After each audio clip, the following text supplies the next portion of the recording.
Tour Guides. I'm Carrie. I'm Catherine. And I'm Bree. Today we are taking you on a tour of Hong Kong. So I've never been. I want to say both mom and brother have been, just because of work stuff. Mm-hmm. My mom used to travel to China a lot. My brother went for like a week and a half. I think it was like 10 days that he was there. Both for the same company, but I think they've both been different roles and jobs and whatnot that they were doing. But yeah. I have an uncle who used to go for work, and when I was like little, and he knows how much I love to travel, and so I have quite a few things from Hong Kong. Yeah. Because he would bring me back just like little trinkets and things that I still have. Because like even very small little Catherine was fascinated by traveling, and so when he'd go for work, he'd bring me back little things, and he was like, "I just saw this and bought you one," and he had his own kids who could care less, so he just brought back stuff for me. Yeah, my mom would bring us back stuff, but I know for sure she's been to like Beijing, Shanghai, and Chengdu, but I don't know about specifically Hong Kong. Hong Kong apparently is lit. Yeah. I've never been, but I think my dad used to go all the time on business. I think that's where they served him duck head one time. Probably. Oh, yeah. One of the business dinners. A duck is really common. Yeah. Yeah, but like, this is a fun fact that I'll just say now. Hong Kong is one of the lowest crime rates, and they have like a huge club scene and everything, so like, they're doing something right, because it was hard for my case. Yeah. Hard for me to find stuff. So, Hong Kong, you're doing something right.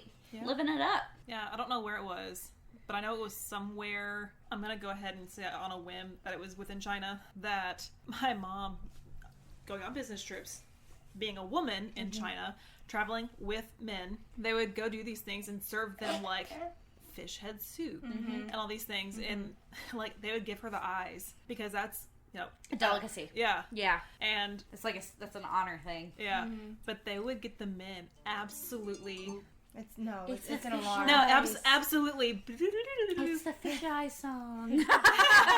No, but they would get the men shit faced. Like, Oh, yeah. oof.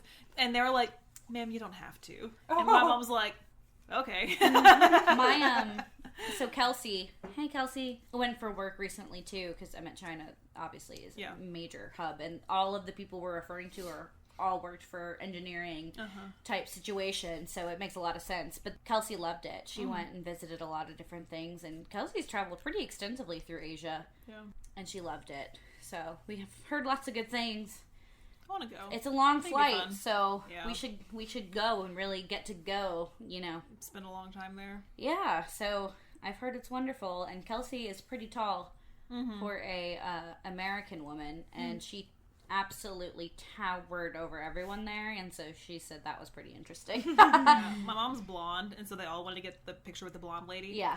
Yeah. Well, speaking of fun times in Hong Kong, we have our drink. So our drink this week is the Gunner. It's actually very low alcohol, but it's, quote, the only real Hong Kong cocktail. It's super refreshing. So, Yeah. drink it by the pool. It's low Yeah. enough alcohol you could probably get away with drinking it the entirety of the day Yeah. at, the neighborhood pool. I mean, you could probably drink it at work, to be fair. Yeah. But it's a popular drink in clubs, bars, and golf clubs. Ooh, that makes sense. Yeah. It is a golf drink. That makes a lot of sense. But it is sometimes considered a non-alcoholic cocktail or even a mocktail because the only alcohol in it is the Angostura bitters, which is only 28% alcohol. And it's like a Tabasco dash, right? Right. I'd put 5 dashes in, but it's tiny. It's microscopic. And so divide that up into the rest of the drink, and it's nothing. Yeah. But it's especially popular in Hong Kong, India, and other parts of the Far East that were formerly under British colonial rule. So I thought that was interesting. It didn't tell me why, but it was popular in those areas. I feel like ginger beer is very much British. Oh, I haven't gotten to that yet. Well, I feel like I'm that's working why, down. because Yeah. that's because the Brits love their ginger, but it's actually a spice far more common in the East. Yeah. In England, they use it for for sweet dishes, and it's paired a lot with savory dishes and stuff that I've read on the food side. So maybe that's where the hybrid comes in. Well, and there's a lot of, speaking of hybrids, there's a lot of variation on this. Because I went to 4 different websites and they had mainly the same components, but some of them were like, you could use this, or you could add in this. Just that makes sense. Yeah. And so the one that I used was 1 part ginger beer, or you can use lemonade, 1 part ginger ale, and then a few dashes of lime juice, or you could use a lime cordial. Okay. We don't have any in our area, so obviously I did not use that. Or, instead of lime juice, if you're not using lemonade, you can use lemon juice. So, is it referring to British lemonade or American lemonade? I just said lemonade. Because I'm wondering if it means British lemonade, because that's a really popular in drinks. So, British lemonade is like a clear soda. It's Sprite. I'd have to see where, because I have all my resources here. But just because you were talking about England, so I wonder if that would be interesting to see. Yeah. Because it was delicious with the lemonade that I had. Yeah. But I bet you it's a lot less, like, because, like, British lemonade is Sprite without the lime flavoring in it. Yeah. Mm-hmm. Yeah. So one talked about Australian lemon lime and bitters. Okay. Interesting. But yeah, and then a few drops of Angostura bitters. But according to Woolworths, there's a nice name you don't hear that often. For the adults, add a nip, aka 30 milliliters of vodka, gin, or Bacardi for a long summer drink beside the pool. Oh, Bacardi would be good in it. And I was like, I'm not buying Bacardi for this. No, but it would be good. It would. Like, I could see it. Yeah. But yeah, we can spice it up if we wanted to. Yeah, it's very nice. But yeah, I love all the components in there. Ginger beer. I love ginger citrus, ale, so. lime. Yeah. And it went nicely, I thought, with our meal. Uh-huh. So this was an extraordinarily labor-intensive meal. And I do not own a wok. And I'm going to have to get one. My parents have, like, my dad has a massive one. And I should have asked to borrow it, but I, like, didn't plan ahead. So I had to use a saucepan, and it took me really, really a long time. But that is okay. So I made Hong Kong sweet and sour pork, which it is the national dish of Hong Kong. It is, I hate to say this, very accessible for a Western, especially an American palate. Mm-hmm. So China is known for using a whole bunch of different textures that we're not used to at all, like tendons and sinewy type things, and they have tons of different dishes, and textures so important in Chinese food, and they're textures that typically us as Americans do not enjoy eating, and are not like, to us, they are not considered part of what you eat on it. And so I was doing a lot of research, and in Hong Kong specifically, because there's a ton of international, like, it's a hub, right? It's an international hub. And so sweet and sour pork is it's in Chinese influenced dish. We have it here in America too at most, like, Chinese restaurants. We typically do chicken a lot more here. Sweet and sour chicken's more common, but pork is their national dish, so that's what I did. Also, sweet and sour refers to sweet and spicy, not sour in the sense that we have. That's like a translational error. That makes sense now. So it's sweet and spicy. And what makes it Hong Kong style sweet and sour pork is that it is double fried. So you can do a sauteed version. That's certainly the healthier version. But the Hong Kong, you fry your pork in corn or potato starch, cool it, let it dry out, and then fry it again, and then add it to the sauce. So I made my own sauce, chopped all my own vegetables, and I literally just bought 2 pork tenderloins and cut them up into the cubes that we made. So I used an egg, and I used cornstarch. Potato starch is more traditional. It's also naturally gluten-free, so, like, A+ for everyone, because I could eat fried foods completely the way that they fry them there. But I couldn't find potato starch. I probably should have ordered it in advance, because I know it's easy to get online. I just couldn't find it at any local stores here. And so you fry it and then take it off, fry it again. And then for the sauce, I used black garlic, which I had never bought before.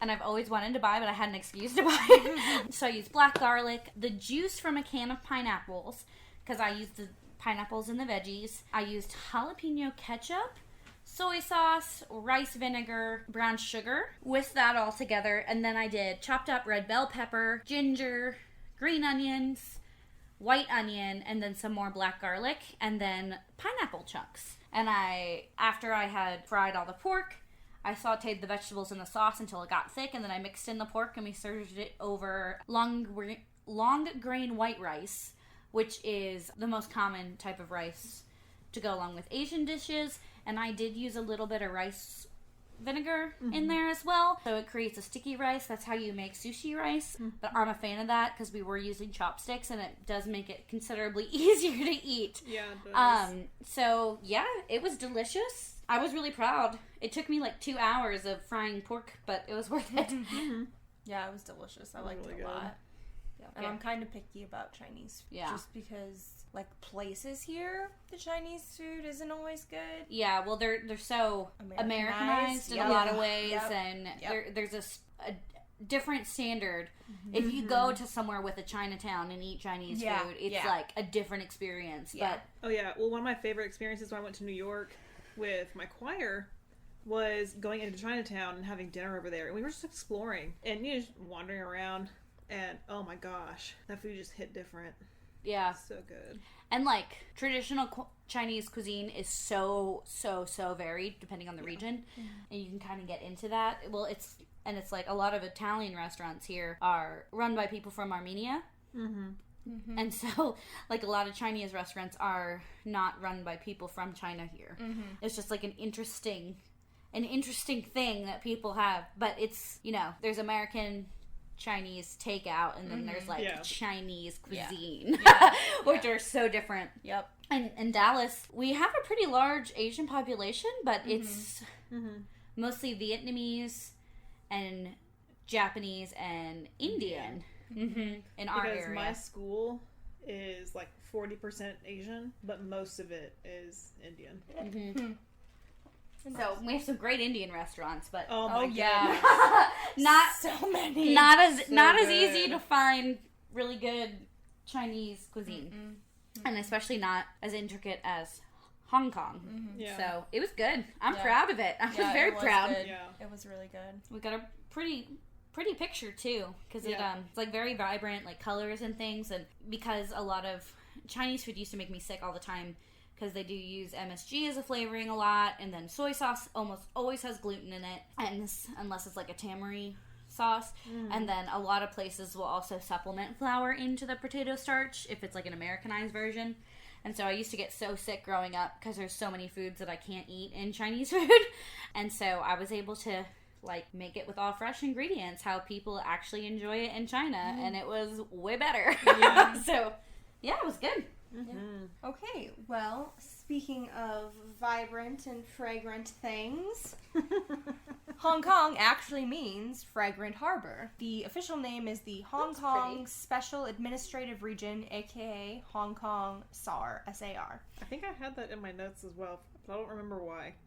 I don't even, like, my notes, I haven't made it to anybody I have else's some notes. ghosties in mine too. Oh, good.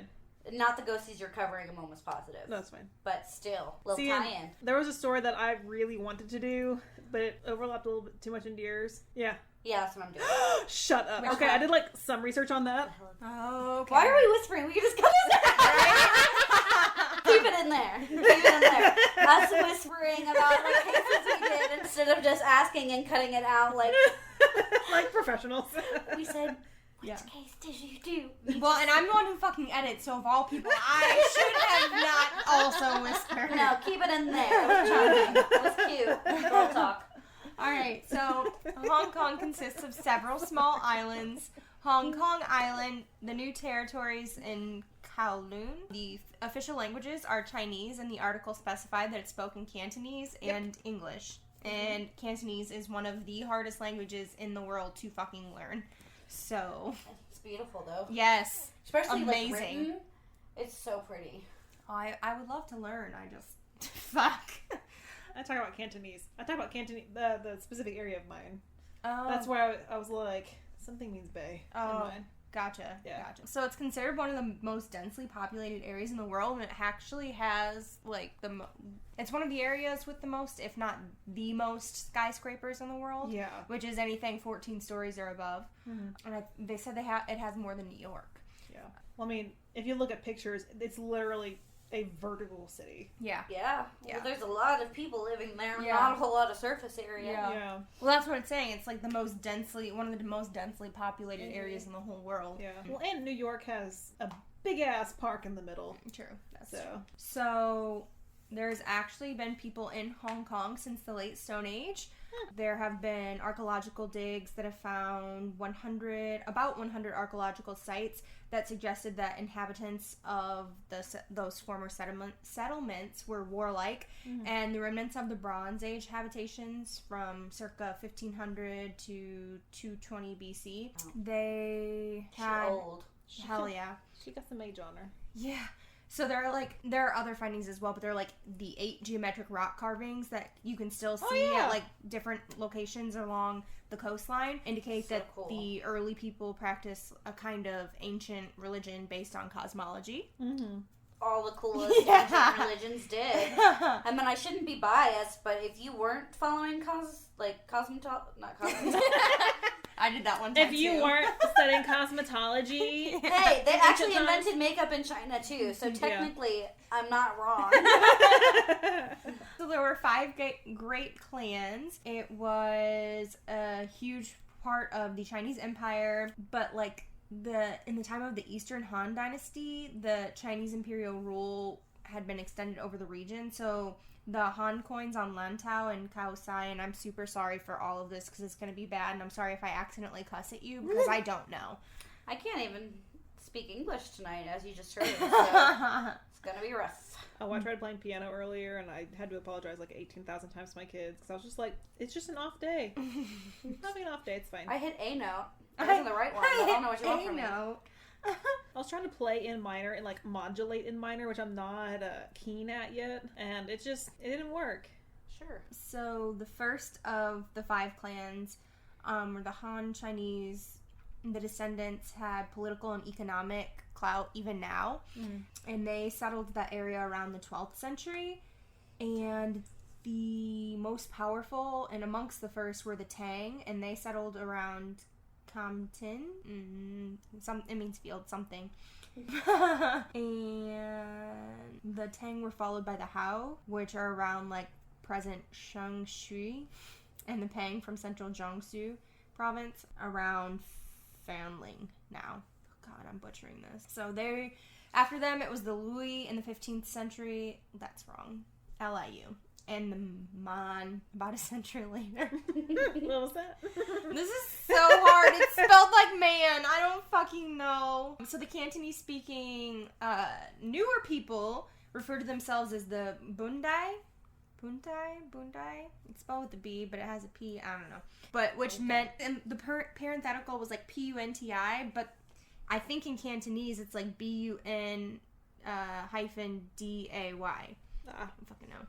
But that means, like, indigenous or local, which they super weren't. Isn't that the way it normally goes? Well, yes, and they look down on the original inhabitants. That sounds familiar. Who they fucking made leave their own land. It's nice to know it's not just white people. Yep. And then they had to live on the sea in boats, like the original inhabitants. Oh, shit. Yeah. So, today they think that the Fisher people called the Tonka came out of this persecuted group. Okay. So, yeah, there was an imperial outpost on the southern edge of the province of Canton. Canton. Canton? We were just there. So this is a weird thing. That has nothing to do with what you're talking about. Oh, okay. That's okay. So, does it bother anyone else that it's an emperor with an E, but it's imperial with an I? Yeah. Because it really bothers me. Thank you for coming to my TED Talk. That's all I had to say. I was listening to you and I was like, man, who decided that? It's emperor and then imperial. Oh, I just can't. It was probably like kind of like the British English to like the American English translations where we drop our U's and like rumor and shit like that, or like in judgment we drop like It's probably kind of like... I think it's dumb. Because imperial literally means imperial. But, like, it's spelled different. Man. It's probably because English is a hodgepodge language. It is. Where we steal from everything else. It is. Well, we stole 2 things that don't go together. I mean, story of English. Ugh. So annoying. So Hong Kong actually didn't really used to be thought of as much. It was like a neglected corner of the Chinese Empire. It was like a bunch of farmers and fishermen. But they're important. Well, I don't disagree. Don't neglect your farmers and fishermen. Yeah. Honestly, though, because you're going to starve. Yep. They had pirates, too. They hung out on the Rocky Islands. Don't neglect your farmers or your pirates. Near the Pearl River. And so... Wasn't there a famous pirate? There's a lady pirate. Yeah. And so when I read about the pirates, I automatically thought of Pirates of the Caribbean. Other side of the world. There's a... Well, in the, like, third one, they go to Asia. Oh. Yeah. But... I fall asleep during them. The music there was, I don't remember her name, but she was a lady pirate, and she, like, and I'm pretty sure she's Chinese. Yeah. And she just, like, destroyed. Yeah, that's what I was thinking of. Mm-hmm. She ran that shit. Hell yeah, she did. But the first recorded encounter with Imperial China, there's your Imperial with an I. Stupid. In the 13th century was pretty fucked up, apparently. There was a group of the Song Dynasty who smuggled Duanzong, who was a little boy. He was like 9. He was the emperor. And they were trying to smuggle him out after the capital had fallen to the Mongol invading hordes. Rough. Yes. And so they were on a ship, and the Mongols defeated the ship, and he drowned. So the pirate was Cheng Yisao. She a bad bitch. She is a badass bitch. She was a Cantonese former prostitute who married so she was Cantonese. a corsair named Cheng Yi in 1801. All this is coming from History.com. Thank you, History.com, for providing this information for us. That's what I always go to. Basically just reading this word for word. Badass lady pirate. But they raised one of China's most formidable pirate armies of 50,000 men. And it preyed on fishing vessels, supply junks, and coastal villages of southern China. Her husband died. She just, like, put herself at the head of all of this and was a badass. Yeah. She died in 1844 at the age of 69. Winky face. Like a boss. Like a fucking boss to the end. What a queen. Okay, so the Bandai thrived until the Ming Dynasty was overthrown, and then King, Qing, was the victor, and got pissed off What an awesome name. about the resistance put up by the loyal Southerners who were mad about the fucking shipping overthrown. Why are the Southerners in any country always causing problems? At America. It's the South. So that's crazy. People get irritable when they're sweaty. But the South doesn't always have to be warm. But it's closer to the equator. Not all the time. Not if you're in the other hemisphere. If you're in America or China. okay, well, he was trying to put an end to piracy in the 1660s. Yeah, that's why they put those things in the beginning of DVDs now. Oh my god. There was an order of forced evacuation inland of the inhabitants of Guangdong's coastal San'an district. Kevin and I made eye contact as he said that. Shut up. Okay, this saw to the birth of the Triads. I'm going to talk about them. Yeah, I just have like a paragraph. Oh, no, you're maybe. fine. Also, coolest name for a gang. Don't we Right? so? Nah. So they were originally founded as a patriotic secret society that was dedicated to overthrowing the Qing dynasty and restoring the Ming dynasty. But obviously, over the centuries, they degenerated into the mafia. Yeah. So they still recite an oath of allegiance to the Ming to this day, but they're loyal to the almighty dollar. I mean... here's the line. Rather than the vanquished son of heaven. Yeah. I meant, it's the point of a mafia. Yeah. Money, money, money, money. Yeah. Money. Nice. So... Speaking of which, please donate to us. We got a Do whopping we $4.35 right now, guys. Please donate Do we to have us. a place for them to donate? Yeah, they can donate on the Anchor app. Can they? we have a sponsorship through Anchor, but I don't know we have a place for them to donate to us. We would need to set up like a Patreon or something, probably. We will be making a place for you to give us money in. I thought you could just do it on there, and I was really disappointed in you guys, but you have a pass. So, if you even just send us $1, I will literally weep because someone gave us money, so I'll record it. I would say sign it, but that's illegal. Wink, wink. When you said send us $1, I just thought of that commercial with the old man with the dollar on. I catch $1. Nope, you gotta be quicker than that. Me. Okay, so there was an opium war. Ooh, Oh, yeah. Because while China was like, fuck you, Europe, we don't need your shit, really, they found out they wanted their shit when Europe had the fucking corner on the fucking opium trade. Like, they had all the poppies, so... Poppies! No, I thought the opium came from China. No, the poppies came from Europe, and that's... Oh, okay. I'm pretty sure that's what I read earlier. That's possible. I could have gotten it confused. So... the Chinese Empire was like, fuck, all of our money is going to the opium trade and to the British. And so they tried to stamp that out. And there was an edict in 1799 that banned the trade of opium in China. And that was Emperor Qia Qing, I think. And his son, Tao Kuang, tried to ban the drug from Wampu, now Huangpo, in Macau in 1820. Anyway... it was a big fucking war. The British obviously still wanted to be making money, so they enlisted the Royal Navy in Guangzhou to force a settlement in Sino-British commercial relations. So 4,000 men under the cousin of Charles, Rear Admiral George Eliot, went to get reparations and favorable trade arrangements from the Chinese government. So that was the first Opium War, or first Anglo-Chinese War, which began in June of 1840, when there was a siege by the British at Guangzhou, and then they occupied and blockaded a bunch of ports and cities along the Yangtze River and the coast up as far as Shanghai. Oh boy. Yep. And they even threatened Beijing, so the emperor sent his envoy to negotiate with them. I'm looking up a map right now. And so in exchange for the British withdrawing from northern China, he agreed to the Convention of Quanbai,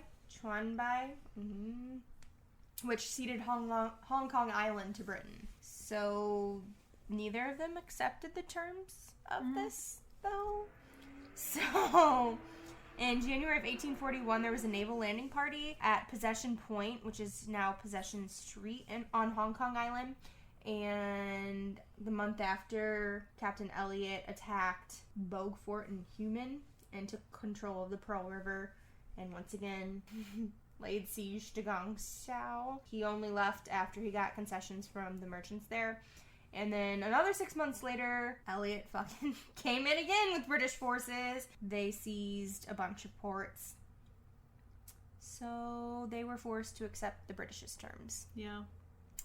There was another opium war, but we're just gonna, we like the opium. It's a thing, okay? And I would like to note that opium and the opium wars are not all that China and Hong Kong ever were or to this day are. Like, this is just a part of their history, and it happened. Just like the Holocaust. A couple times.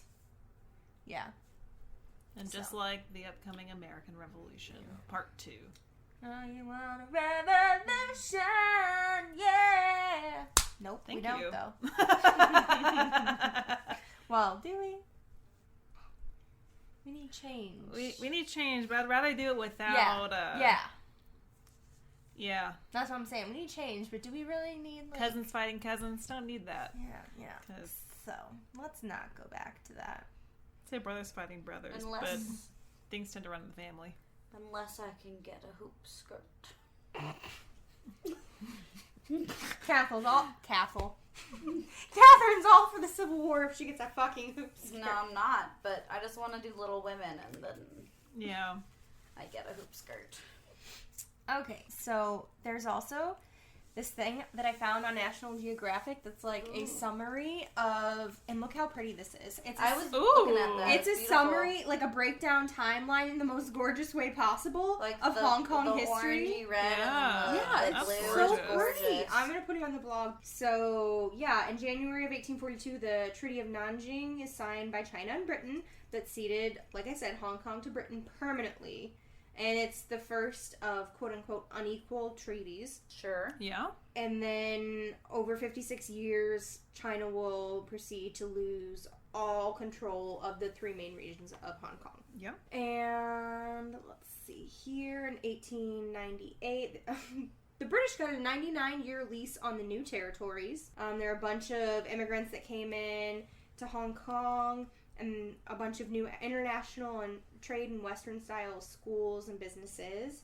And it's now a regional trade center. And then Japanese were closing in on Hong Kong after the start of the Sino, I don't even know how to say this, Japanese War. So a bunch of the people from the mainland fled to the city, and in 1937 the Japanese were dropping bombs in Hong Kong, but Hong Kong wasn't impacted like within the city itself by the war because it was a British colony. In 41 to 45 it was because Japan invaded and occupied Hong Kong. And the population shrunk from 1.6 million to 600,000. Oh, wow. Yeah, we talk about that a little bit in mine. Yeah. And then in 1946, Britain was able to regain control over the civil government. Mm-hmm. The Chinese Revolution was won by the communists in 1949, and a bunch of people had to flee to Hong Kong again. Larger squatter settlements, up to 100,000 people coming in each month, a bunch of different dialects and languages and traditions coming in, which is, super interesting. And the population went up from the previously mentioned 600,000 to 2.5 million within the span of 11 years. That's huge. Yeah. Hard to keep up That's why they kept having to build up skyscrapers. Yep. Well, and then in the 50s, so the economy took off and it became a major manufacturing hub, and the, what's it called? Like your whatever of life, quality of life improved drastically apparently, but a bunch of unrest was growing because of economic inequality and shitty working conditions because of all the people coming in. Now they grew too quickly to be able to keep up with it. American urban centers. Yep. Look at that. The Industrial Revolution. Yep. So in the 60s, there were a bunch of riots and civil unrest. Yeah. All over the place in the 60s. Just civil unrest everywhere. I was going to say, that sounds familiar. What? Crazy. Yeah. And there were natural disasters also, like droughts and typhoons that brought about a lot of other anxiety. The government tried to bring about social reform, going after like official corruption and increasing opportunities in terms of education, but the unrest led to social cohesion in an increasingly multicultural society. So in the 70s, it emerged as the Asian Tiger, quote unquote, and it was an international financial center, and the leader was replaced by someone who was more of a moderate leader who had a policy of reform. And the end of the British's 99-year lease was coming up on the new territories, and the new ruler was keeping open the option of resuming sovereignty, but he said the city had a quote-unquote special status. So, special. In the background, the UK is planning on dipping. In 1984, British Prime Minister Margaret Thatcher and the Chinese Premier signed a joint declaration on the future of Hong Kong, and it stated that China would regain control of Hong Kong on July 1st of 1997, and China said that they would give Hong Kong a high degree of autonomy and could move toward direct elections by 2007. So they started putting together a mini constitution for Hong Kong in relation to China's, quote, one state, two systems policy. So the citizens started having a growing feeling of, like, uncertainty, and they didn't know why they weren't included in the negotiations. And then in 1989, there were more than 1 million people that protested the massacre of pro-democracy demonstrations in Beijing's Tiananmen Square. Tiananmen Square! Yeah. Which obviously brought about worries about how Hong Kong was going to be governed and the anti-communist sentiments that were starting to take root. So one of my favorite restaurants growing up was called Tiananmen Square. Oh, really? But it just had Tiananmen, and then there was the little square sign. And like people just thought it was like the second one, and I was like, no, it's like the square. And as like a 10-year-old, I called people out on this. I was like, no, like Tiananmen Square. And they're like, oh yeah, that makes sense. I was like, why am I the one figuring this out? But it was one of my favorites. We would go there every Sunday after church. Well, excuse me, every other Sunday, because I got to pick and then my brother would pick, because balance. But we would walk in there like, do y'all want the usual? Mm-hmm. Yes. But there were these very nice Chinese men who were there. Yeah. And they just knew us. We'd walk in, like even still, I'll walk in, they were like, you look familiar. Usual? I'll do the usual. In May of 1998, they had the first elections, and it was a landslide for the pro-democracy candidates, and they won more than 65% of the vote. But because of the election structure, pro-democracy candidates didn't gain majority in the legislature. And then that's the way it works. Yeah. In the spring of 2003, the SARS epidemic hit, and there were 8,096 people infected worldwide, and it killed 774 people. And so, like now, they were avoiding public places and scared shitless, and the government was criticized for their slow response. That number is sadly so small compared to what we are at right now. I remember how scared everyone was. You think they'd be scared now? Yep. That Chinese virus. Ugh. I hate people. Yep. In July 2003, there were like 500,000 people that marched to protest the attempt to introduce Article 23, which was a national security anti-subversion law that people thought would limit free speech or take away free speech entirely. Sure. So they withdrew the bill, and they faced a lot of criticism internationally. Shit ton of people marched for the pro-democracy rally in July of 2006. This is recent, man. Yeah. And they march every July as a continuous reminder of their demands for universal suffrage and freedom of speech and democratic rule. And then in August 2014, the legislature ruled out open elections in Hong Kong because it would only allow candidates that were approved. They had the seal of approval by Beijing to run.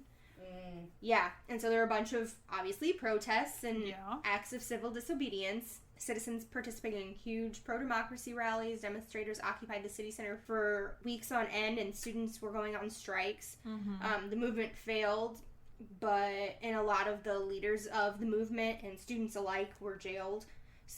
But it galvanized a lot of support. Yeah. And then February to March of 2019, the government announced a plan for a bill that would allow extraditions to mainland China for the first time.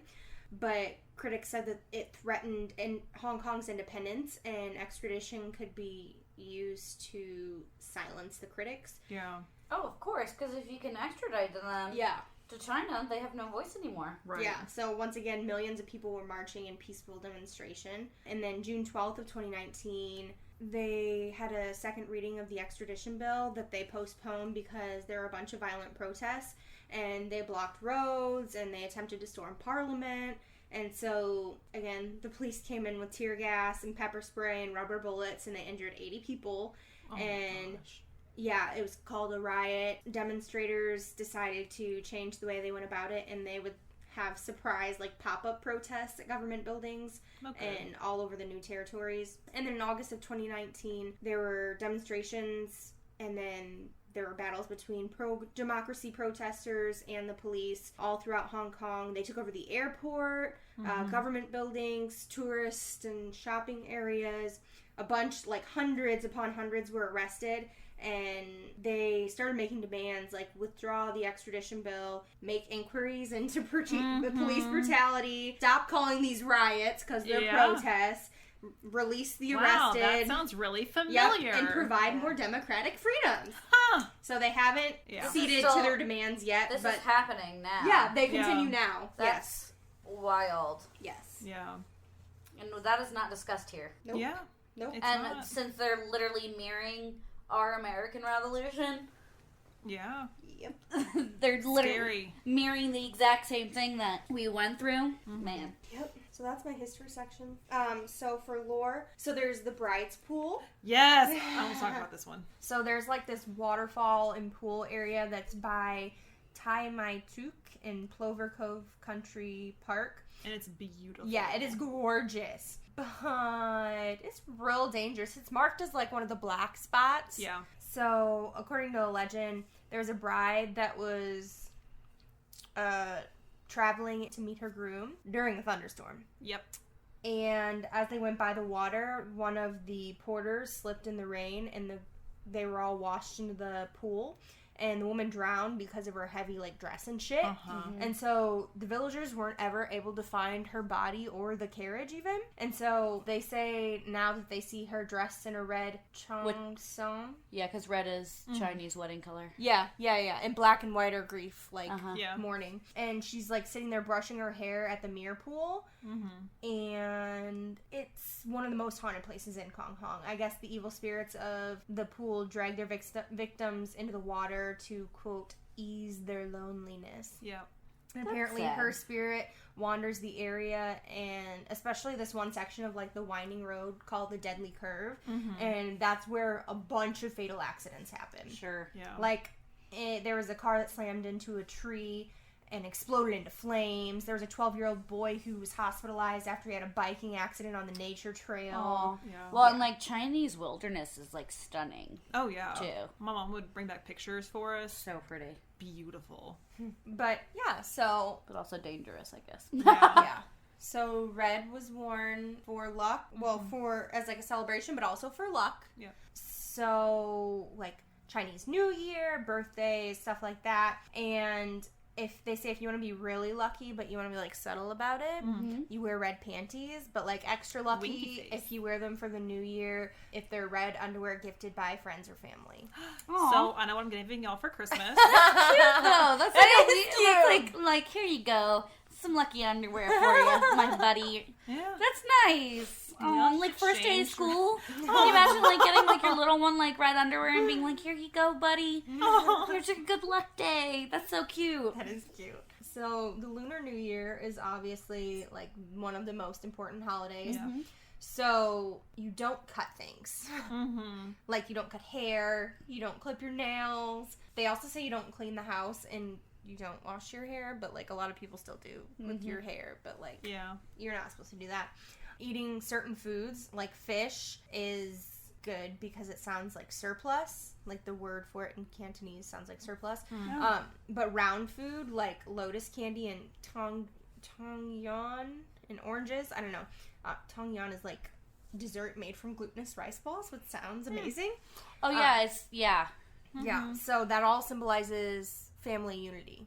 Aw. Cute. Yeah, so those are good things. I think they said they were bad, but they're good. Lotus candy sounds delicious. It does. I always think of Percy Jackson. Oh yeah, when they get all high. Yeah. So flowers are also big because like when they bloom, it means like wealth, and different flowers have different meanings. Like the peach blossom is luck and romance.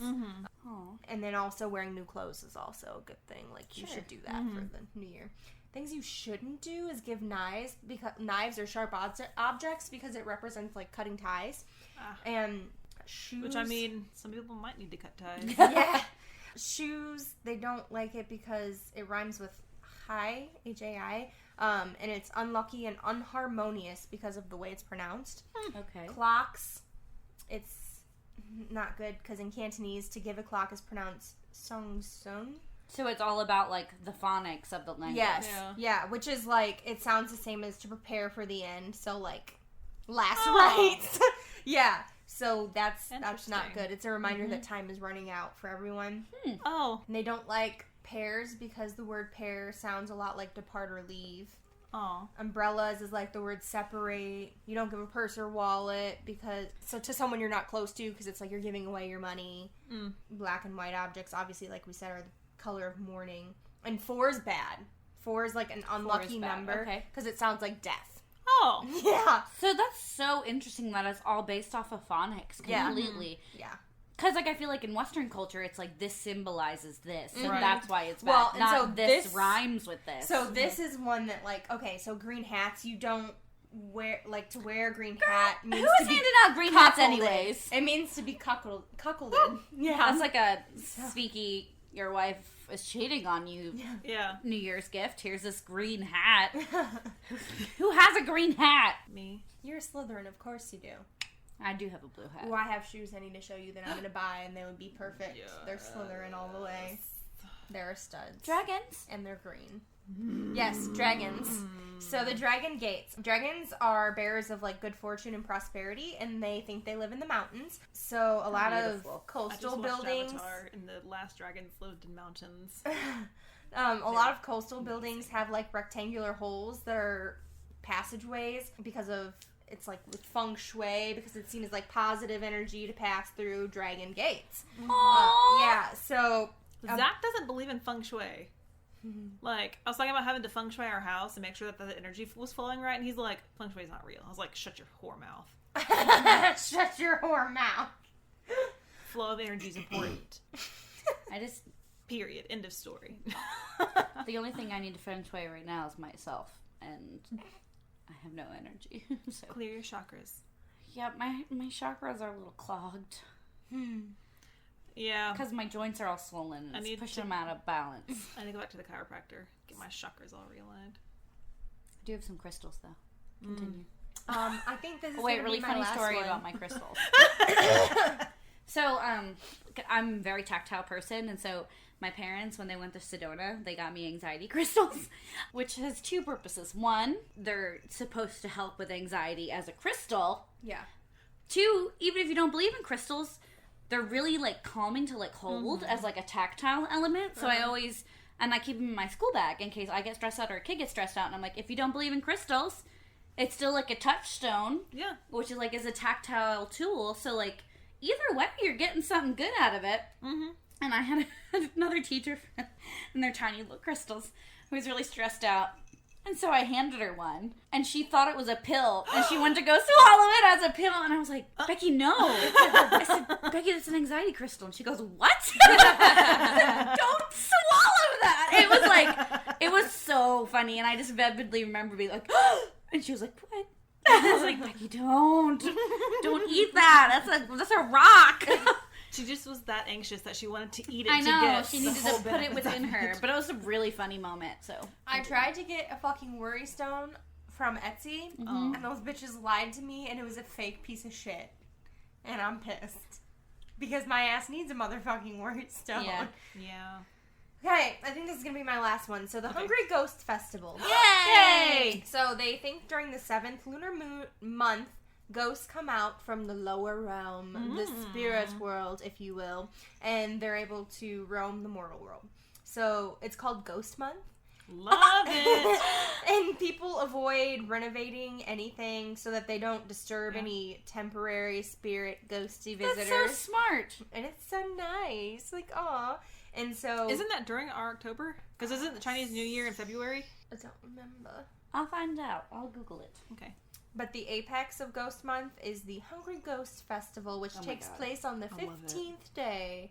So that's when the gates of the afterlife are open. It's like Dia de los Muertos. Yeah, it is. And so, like, people pay respects at the graves of their ancestors, and they make roadside offerings to the ghosts who haven't crossed over. Yeah. It's September 2nd is the Hungry Ghost Festival. Damn, we that was just a week missed ago. it. Damn it. Happy belated Hungry Ghost Festival Day! Can we celebrate that next year? Like, go all out? But it's a whole month. Happy Ghost Month! Yay!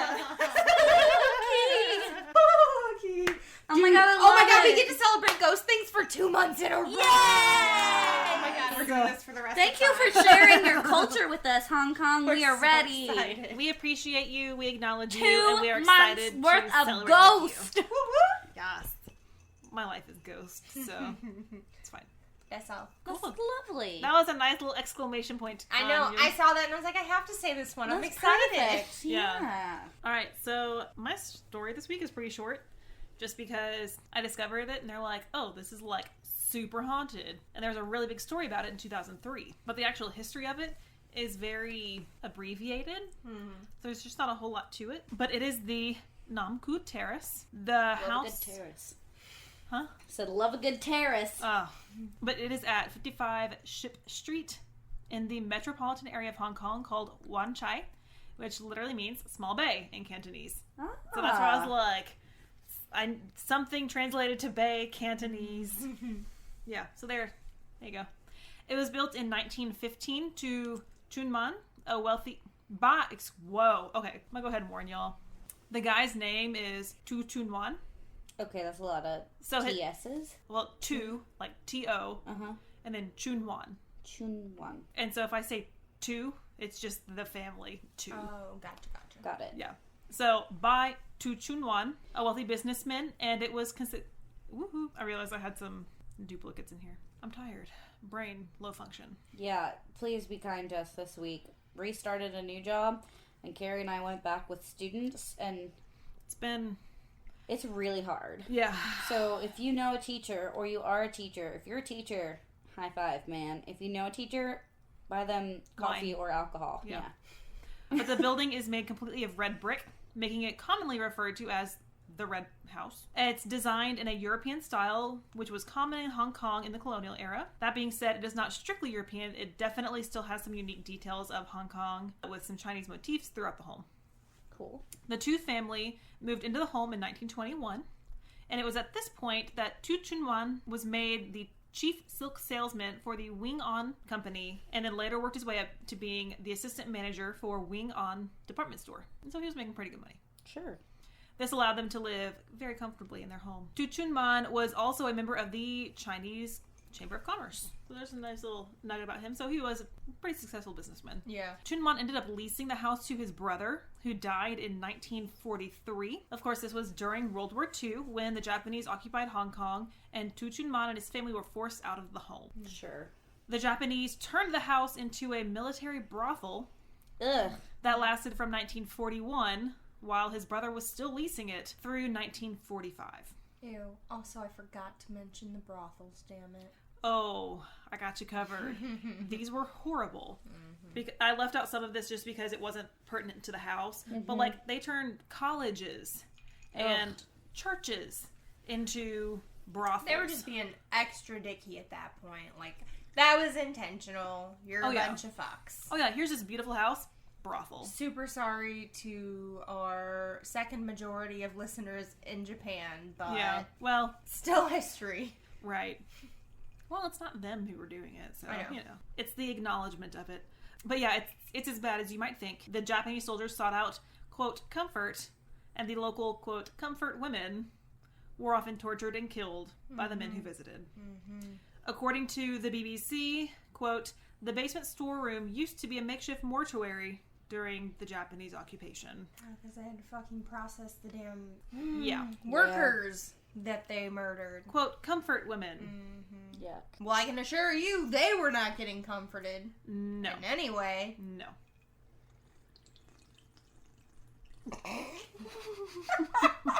Did you see me look at Catherine earlier? Because when you were talking, and it was when you, like, were like, oops, boo, and I was like, it was like a weird noise, and I looked at Catherine, and I was like, did anyone notice that? And I think you thought I was, like, looking at her because you were like, oh, I messed this bit up, and I was like, no, I just want to make sure no one heard my mouth make a fart sound on the glass.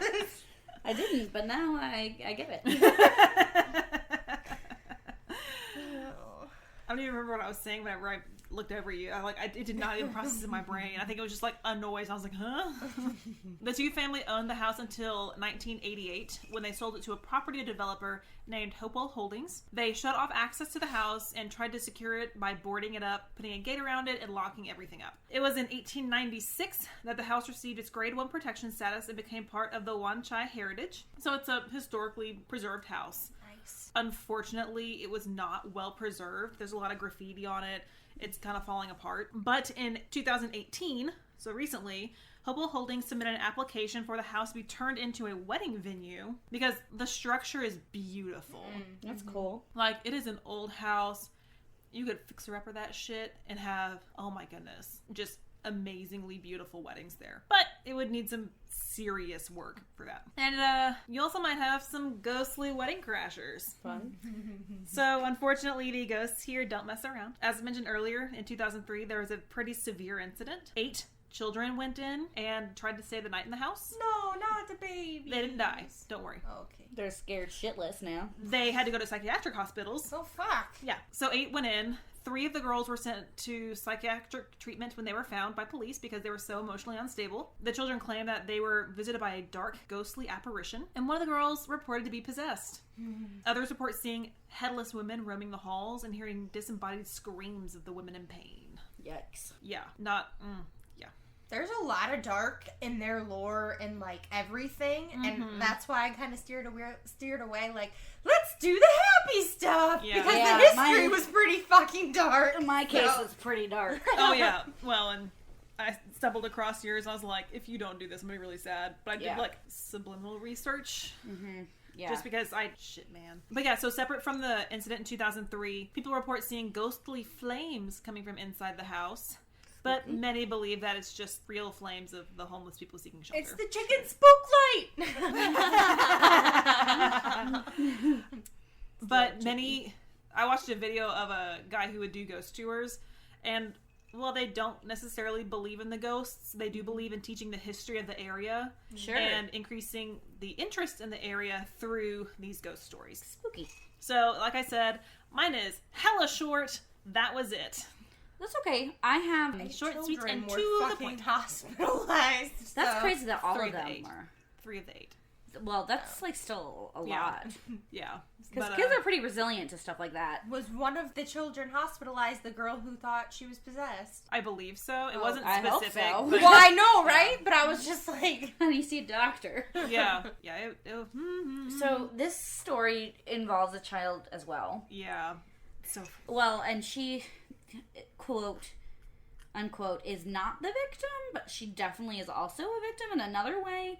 yeah. So this is referred to. So there's really only been like 3 killings, like murders. Only 2 serial killers in Hong Kong's recorded history, and they both have the same last name, which is a really common Cantonese surname. So that's fine. And one of them was the jar murderer, and how he would kill people in the taxi, and how they figured out is had his pictures developed, and there was a severed breast in one of the pictures because he would keep breast and vaginas in jars. And so the guy at the photo development place was like, "Dude, what the fuck?" and called the police. And like, shit! yeah, so they caught him. Man, but also you're a fucking dumbass! Oh yeah, but thank you for that guy who wasn't like, Well, that's yeah. a weird prop. But Yeah. I'd have been like, no. No. I don't care if it is a prop, I'm calling the cops. You got a Yeah. tit in a jar. Yeah, Yeah, because so, even if it was a prop, Like, bitch, what? not okay. No. A hand, I'd be like, haha, Halloween. Yeah, it's a prop. Theater. But Adam's genitalia, family. yeah, it's not okay. Not okay. But I decided to go with the Hello Kitty murder. And this is... My stepsister told me about this, and she thought it was like actually Hello Kitty. She's like, Hello Kitty is evil, so she didn't know about this story. Yeah. Oh, She's like, no. Hello Kitty's evil because of this, and so I think she'd heard like parts of the Yeah, story. so this thinking- is- Yeah. So this is fairly recent, like Yeah. within 25 years. So basically what happened, it was 1999. Like height of Hello Kitty. Oh, your girl had Hello Kitty sheets. I had a pink mind you. Mm-hmm. This is me. Pink Hello Kitty fucking CD player. Oh my gosh. So I never got on to the craze, but it was the hype, right? Oh yeah, your girl was all over. And it. it's a Japanese company, so it reached international fame. Yeah. So I had the movies. I've never seen a single one. I might still have a VHS tape of it if you want to geez. watch it. I don't think so. So this is about the murder of a 23-year-old nightclub hostess. Her name was Fan Man Yi, and she was abducted by 3 triads after stealing a wallet. And then she was held in a apartment on the Sim Sha Sui area of Kowloon and tortured for more than a month before she died. So this was basically a hit that they decided to turn into fun. Yeah. So I'm thinking it's like a deux folie à deux, only a folie à trois.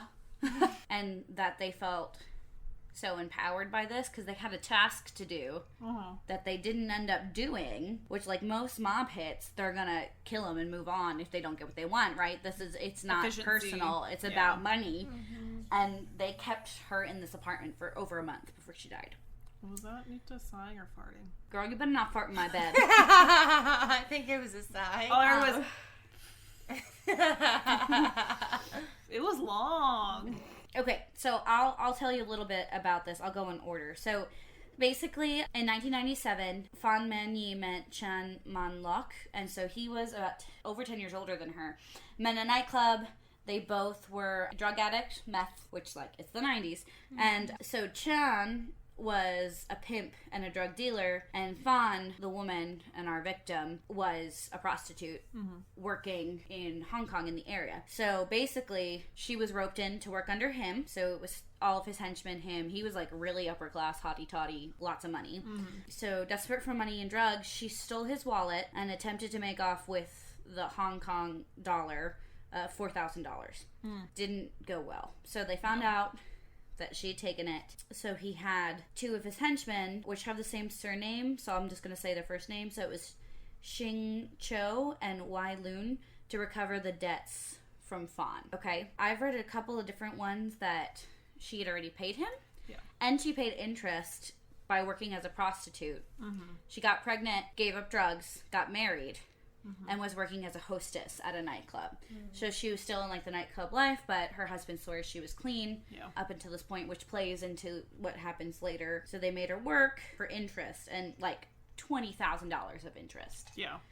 Insane. So on March 17th, 1999, Chan ordered Xing Cho and Wai Lun to abduct Fan from her apartment and took them to his third floor flat on Greenville Road. This flat was decorated all Hello Kitty. Food, utensils, everything. Bro, you a grown-ass man. Yeah. They covered up the window of this flat, and things really got out of hand. So they got really high on meth, and the trio began to torture. So there was that trio wanting to get money back for the wallet, who eventually ended up using her as a toy for a month. And there was also a 13-year-old girl that is, quote, the girlfriend of one of the men, but she's 13 years old, so she is a sex victim. Yeah. That is what she is, and she is the one who eventually goes to the police. So she was tortured for not paying back the money, and she's like, I did pay back the money. And apparently the first day he had kicked her more than 50 times. Oh my. So they sealed off the window. No one knows what they were doing in there. Torture got really bad, so they would burn her and then put chili oil into her mouth and eyes and onto her wounds. Yeah. They forced her to swallow feces of the 13-year-old girl. They would literally urinate in her mouth, and that was the only water she would get. They would melt plastic straws onto her and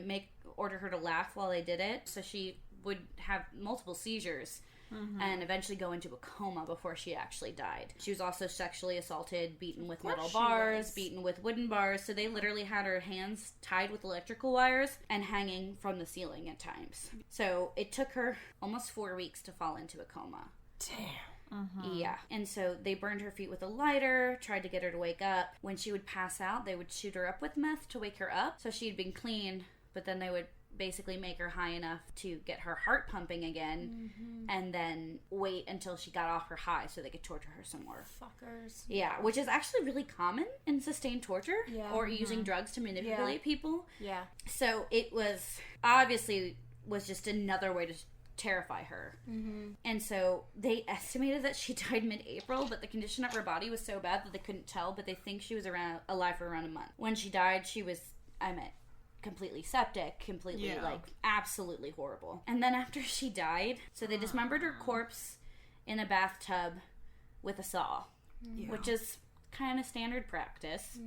Doesn't make it any better, though. No. But that's standard compared to what they do next. Yeah. That, again, I could make that could be mob-ish. What they do next is not mob-ish. No, this is just... So they took out her intestines, put it in a plastic bag, and they threw it out the window, and so it landed on an awning of a door underneath of them. Yeah. Which they find later, but I think they literally thought no one was going to find it. Dumbass. So they cooked quite a few parts of her body, so it wouldn't smell. And they, with the, fucking Hello Kitty utensils, and they'd, cook dinner and, stir the pot, and then, go stir parts of her organs. They said they fed some of it to dogs. They dismembered part, put them in plastic bags, and dumped at different garbage stations. And they cooked her head in the room. Dude, I'm having hardcore deja vu with this shit right now. Well, and then this is the worst thing. Yeah. And so they could only half cook her head, and it's so recognizable as a human head. They had a mermaid Hello Kitty doll that they cut off the head, ripped out the stuffing, and put her head inside the Hello Kitty doll's head and sewed it back up. Yeah. And apparently what he is supposed to have said in this translation is, oh, please don't be so depressed. I will help you look good. Don't move. I'll help you dress up. So they put her head inside this, like, life-sized Hello Kitty doll. Her half-cooked head. Yeah. It's rough. So, unfortunately, she's dead, but also fortunately in her situation. Right. At least she got to end some suffering. So, the 13-year-old girl who reported the murder 1 month later in May of 1999. So, she participated in some of the torture. She was a 13-year-old girl who was literally being tortured and drugged. Yeah. At least she went to the police. Yeah. She's 13. I don't know. She's clearly a victim. She gets immunity by turning them in and willing to testify for them. And so, they called her girlfriend, so she was probably forced into prostitution. Yeah. They called her Afong, which is a pseudonym because she's literally so little they can't even use her real name. Yeah. So, she said that she did hit her, and she watched a lot of stuff. She was forced to be in there. Oh, I meant, I don't know how this girl survived anything. Her life is absolutely horrifying. But, so after the death, Afong started to have nightmares about the torture that she and the gang members had inflicted upon the young mother. 14-year-old now became convinced that her spirit was haunting her, and she felt she could only free herself from the ghost was to confess to the police. So she went to the police station, told the authorities about the month of suffering and resulting in her death, and the officers literally thought she was just, like, ill or confused or lying. Yeah. They didn't believe this story because that's horrible. It's so messed up. It's hard to stomach. Yeah, and so they decided to go search the flat. The 3 men had just recently left because it was a month, and they discovered pieces of disturbing evidence that corroborated the horrifying allegations. So the details and extent of the torture were not released as part of her plea deal. They were no doubt extensive. So that's only the stuff that we know that happened. Damn. She detailed it, and the 3 men put Fan Mani through. They asked why she did it, and this is the translation. She said, I had a feeling it was just for fun. So, like, she knew that this was just them having fun with it. So the defendants were immediately arrested, all 3 of them, sent for prosecution and criminal trials. So the little girl, received immunity from prosecution in exchange for testimony against her boyfriend and the 2 accomplices. There was air quotes there. All 3 men denied killing her. During the 6-week trial, they admitted to preventing the young mother from receiving a lawful burial, which is a criminal charge. Yep. So they said, we just didn't let her get buried, but she died on her own from an overdose. They found meth in her system, and she was hacked up and cooked, so they could not test more than that. Yeah. So they admitted that they had a crime, but they're saying that they didn't kill her. She just happened to die when she was there. Then why hack her up? So Chan and Wai Lun both pled guilty to false imprisonment. So 2 of them were like, yeah, okay, we kept her there, and then she died when she was there from an overdose. So I did 2 things, but I did not murder her. Xing Cho denied everything, and they all accused one another of being the torturer, while minimizing their own roles. So the defense tried to convince the jury that she died as a drug overdose because she is a former user of meth. Prior to becoming pregnant with her son, her husband testified that she stopped using drugs years earlier when she found out she was pregnant. So she had been out of this lifestyle for a while, was just working a night job, just like a regular night job, and had gotten herself clean for the sake of her son. Yeah. That was part of prostitution. Like, she turned her life around. But because the way in which they disposed of the body, medical authorities were unable to determine exactly how she died. So the jury refused to find them guilty of murder. So instead, they found them guilty of manslaughter, and they were sentenced to life in prison with the possibility of parole after 20 years. I hope they rot. Yeah. So sentencing the 3 men to life imprisonment, Justice Peter Nguyen said, never in Hong Kong in recent years has a court heard of such cruelty, depravity, callousness, brutality, violence, and viciousness. So, my guess is that they're not going to receive parole. Like I said, Hong Kong has a really low crime rate, so they're probably imprisoned forever. But part of their judicial system was that they couldn't officially prove it. So they did manslaughter, saying, you kept her there, you were the result of her death. So even if she died of a drug overdose, it's because you wouldn't let her leave. So, obviously they killed him, and there's no way in hell they should get out, ever. But I kind of see, I'm assuming if their judicial system is set up the way ours is, the innocent until proven guilty, I feel like it could have gone much worse. Yeah. Like, I feel like they did the best they could with what they had. And so there was quite a lot of media coverage because, one, super fucked. Two, crime is so rare in, like, this type of crime. Like I said, it's like shootings and, you know, fights that result. Crimes of passion. It's not like murder for fun. It's like anger murders or money murders, which happen every single place in the entire world. Yeah. And that's just human nature. And then this is something that goes above human nature. So in 1991, before the case, or 1999, officer, she went up and tried to find the bad odor, but they couldn't find anything. She didn't find anything odd. So later... Except for the Hello Kitty plastered everywhere. Well, that was all inside. Yeah. They couldn't go inside the apartment. And so later, he came back and burned charcoal, praying for the peace of Fawn's soul because she was in there. So he, like, has prayed, or she, I think, she, like, prayed for her afterwards, saying that there's no way she could have known, but she still feels guilty. The forensic doctor in charge of the case brought everything in, and the whole corpse, like, the whole courtroom smelled so bad, no matter what they did with the evidence, because they had, like, the Hello Kitty and stuff, and they couldn't get rid of it. Well, the stenches that gets into the carpet and Yeah, draperies. so this is translated really bizarrely, and I'm not entirely sure what it's trying to say, but basically everyone was, like, completely horrified when they brought out that Hello Kitty doll, because they don't have cases like this, and if it's evidence, of course they're gonna bring it into the courtroom, but everyone was like, what? Like, it's here? Like, it didn't really click to people that this was real life. Yeah. The judge said that he had witnessed countless cases, but never seen anything like this. One of the guys told the detention center guard that all the women he saw in the courtroom looked like her when he was there, like, being haunted by her. So, like, when he looked out, every woman looked like her, and good. So, a woman who didn't know about the murder in the building rented a flat with one of her friends. She and her female friend said that they often heard women crying at night. The unit was not inhabited, but the woman could hear crying. They also experienced ghostly touch with sleeping. People went by and they saw faces at the window of the apartment after it was vacated of a woman.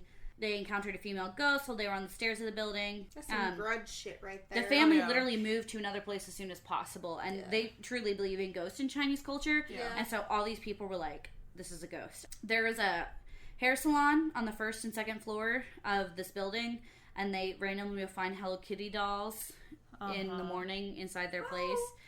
When they look at CCTV footage, the door was closed at night, but there was a shadow walking behind people in the salon. This just as a renowned Hong Kong lady said that during her pastime at the bar in Greenville Row, she saw a woman's head staring at her in the unit opposite the building. She didn't know, but that's in the same building where this took place. So it's so haunted that they literally bulldozed the whole building and rebuilt it. Because, I mean, obviously that's horribly sad. And no one was living in that apartment. They weren't even, like, renting out that apartment. But the building itself was so horrible that they plowed down the whole thing and rebuilt it as a hotel. Yeah. Because it was, and that was in 2012. Like, it was literally, it was horrible. So, it's wild. Yeah. And, like, it is so terrible. Like, you can just imagine how terrified this woman must have been. And, like, to have 4 people holding you there and not one of them. And, like, thank God for this little girl. How scared she must have been. If they did that to someone else, can you imagine what they would have done to her if they hadn't been put in jail? Yeah. She is a child who is being assaulted in her own right. Yeah. Like, I can't even imagine. Who probably was also addicted to drugs and having to deal with that. Because I'm sure when she went to the police, she had to completely quit cold turkey in order for that. You know what I mean? Which, like, in the long run is healthier for her.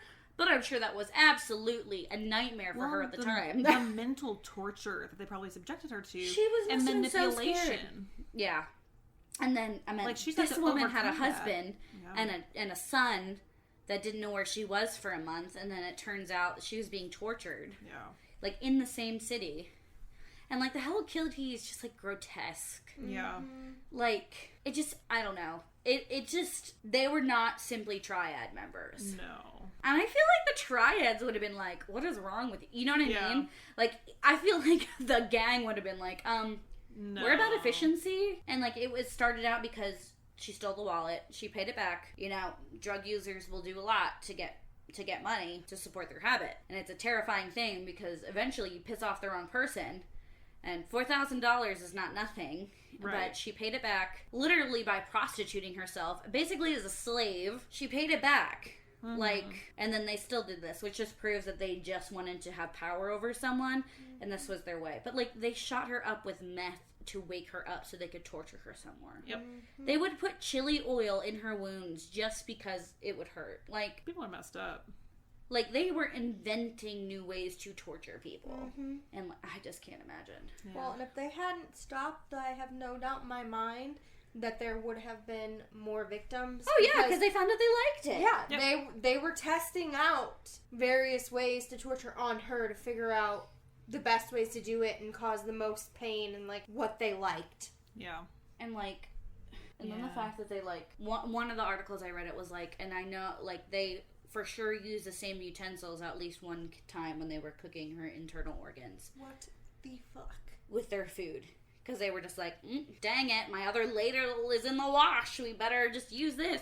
And, like, just picturing, like, 3 grown men in, like, a Hello Kitty apartment, like, covered in blood after torturing a woman and, like, making her eat human excrement and, like... That's apparently a diet now? No. What? Yep. No. That is not a thing. That is not that healthy. you can do. Yeah, I know. It literally leaves your body because it's not good. I know. Apparently that's like a diet. Or some fucked up person was trying to make it, like, something along those lines. Oh, God. Yeah. People are weird. Yeah. Different kind of screwed up people. Yeah. But, yeah, so, like, it was just horrifying. And, like I said, it was so sensationalized. Because that sounds like a horror movie. Yep. Like a B film horror movie about Hello Kitty except obsessed gang members. There might already be a movie like that. I mean, this happened in the 90s, yeah. I think there's a Bones episode that's based off of it. Yeah. Where they, like, find a girl, like, in, like her head is, like, in a mask, like, to make her look like a doll. That's, like, loosely based off of this, trying to figure out who she is. But, like, I don't know. And of course they're all gonna blame each other. Oh, yeah. Of course. Because But why can would they you imagine going for a month? And I'm assuming they weren't as scared of each other, because they were all doing it as the girl who was clearly being used did. Can you imagine this being like, it's fine. I just hope I'm just gonna go hang out with my friends and just torture this girl that we have tied up in my Hello Kitty apartment. Like, what? I just really hope that one of those motherfuckers got chili not oil the right use on of their word. dicks. Huh? So not the right use of that word. What did I say? Motherfucker. Oh. Because she's a... Yeah, well. And they... No. Yeah. I just meant, I hope that one of them really got chili oil on their dicks for everything. Yeah. It's like, it sounds fake. Fuckers. Like, it sounds fake. It's so screwed up. It sounds like a movie plot line. Yeah. Just... Like a movie that I'd be like, oh my god, Hello Kitty, really? Like... Yeah. And it was like, and they have a picture of, like, the Hello Kitty, and it's like a mermaid. Yeah. And you can see, like, the blood, like, oozing out from behind her. Yep. It's... Her face. It's pretty gross, but, Yeah, it's rough, man. Yeah. So that's the Hello Kitty murder, and I am glad she haunted whoever she needed to. Mm-hmm. And I hope that she is resting in peace right now. I hope she got her vengeance. Yeah, I hope they see her face every time they close their eyes for the rest of their lives. Which I hope is short. Yep. Well, we hope you enjoyed your dark tour of Hong Kong. Cai Jean! Follow us on Instagram at Darkside Tour Guides and on Twitter at Darkside Guides. Give us a like on Facebook at Darkside Tour Guides. Visit the blog at darksidetourguide.wordpress.com or email us at darksidetourguides@gmail.com.